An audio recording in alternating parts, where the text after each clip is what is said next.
بله، امروز ملا حسن صحبت میزنه در وضعیتی که اسرائیل چند بار صدا کرده، اما من رویم را اون طرف کرده، چشمه هایم را بسته، üzü افتاده، اون مهدوی کننه برده با خودش، اون یکین هم گیلانه برده اینها. اما اسرائیل بچر گذاشته دنبال سرکله من. مگر خودت خانواده نداره؟ اصلا روایت داره که هر کس به والدین خود احترام بگذارد مثل این است که به پدر مادر خود احترام گذاشته است. بله، خلاصه هر کسی که با üzma alışveriş داره مرض میگیره. یعنی مرض üzma انگار که اون چی داره که بقیه مریضدار میکنه، باجیر داره، دست پاگیر داره، واجیر داره. هر کی با üzma رفته آمد کرد اون مرضدار کرد. شما نگاه میانداز، اون مهدوی کنه، اون ملا حسنه، نه این ملا حسنه، تازه چرخیدنده هم بسترلق شده.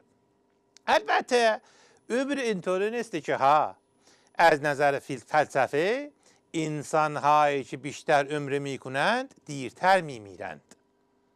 بس اون چیز برای من دراز نگاه نینداز، اون برنامه میکنه صدایت وقتی با من صحبت میزنه خفه بمیر ها. تو همانه که بدبختی بینوا میخواسته بشقاب ماهواره‌ای دستگیر میکنه، تلفن زدی 125 گفتی که یک بولس 110 برای من بفرستید، بقیه‌اش را هم آدامس بدهد. آخه گام از اول اون شمارت را خردا میکرده که اسراف نمیشه دیگه. از چه میگفته ملا حسنه؟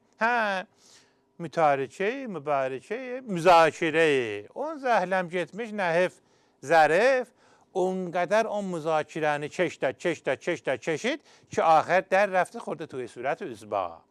وضعیت مذاکره الان وضعیت چایخانه.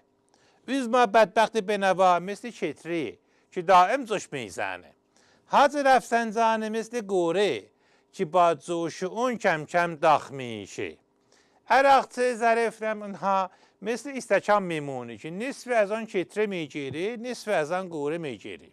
این وسط اون دلواپس بدبخت هم هست که مثل قاشق چایخوری همه سنی به هم میزنه. بسیجی بدبخت دلواپس، آخه پرونده تو دست منه بدبخت بنوا. تو همانه که رفتی سینما بعد به تو گفتند که چطور بود، گفتی با تا آخرش نفهمیدیم که این دسته صندل مال منه یا مال بغل دسته. آخه اشته یادمونده اشته ابهامه اولارها. خب یک نشکون از اون دستی روی صندلی میگرفتی، اگر او میگفت آخ مال اونه، اگر خودت میگفتی مال خودت بوده دیگه. شیردم. بله، بحث مهدوی کنه هم دیگه فرصت نیست، اونو میگذارم برای بعدن. گفتم مهدوی کنه، یاد اون افتادم که یک روز یکی از حیوانات نادر مرده شد. نادر رفت یک حیوان دیگر خرید. ای بسی زیانی که میدوید خرید، شما وقتی میآید هم خرید ولی خودتان خبر ندارد. بله.